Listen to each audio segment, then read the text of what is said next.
The Cultural Foundation officially announced by West Texas A&M University President Dr. Walter Wendler. KMR Local 4's Ali Cassetti got to speak with Dr. Wendler to discuss the purpose of this new advisory body. Two cultural expressions up here in the Panhandle that make us known beyond the Panhandle. What Dr. Wendler is referring to would be the Panhandle Plains Historical Museum and the Outdoor Musical Texas. These places catalog Texas history.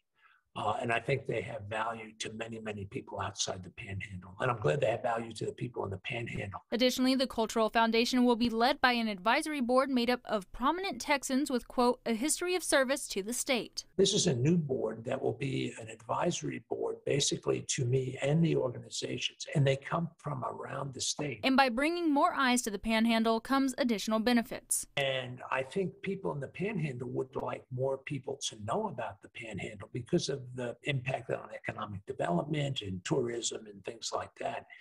But I want people to recognize that WT is an interesting place to study. With the Cultural Foundation of the Texas Panhandle, Dr. Wendler hopes more people can be reached and enlightened regarding the Panhandle and its rich history. The open spaces and people that, raise cattle and drill for oil and, harness the wind and those kinds of things.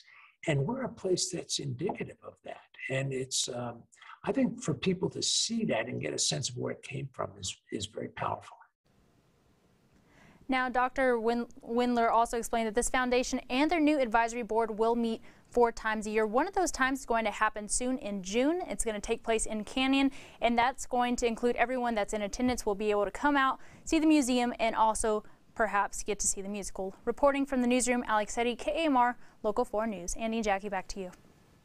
Ali, thank you. The Cultural Foundation's advisory board will have the sole purpose of giving advice to the boards that already exist for PPHM and the Texas Musical. Their first meeting will take place via Zoom next month.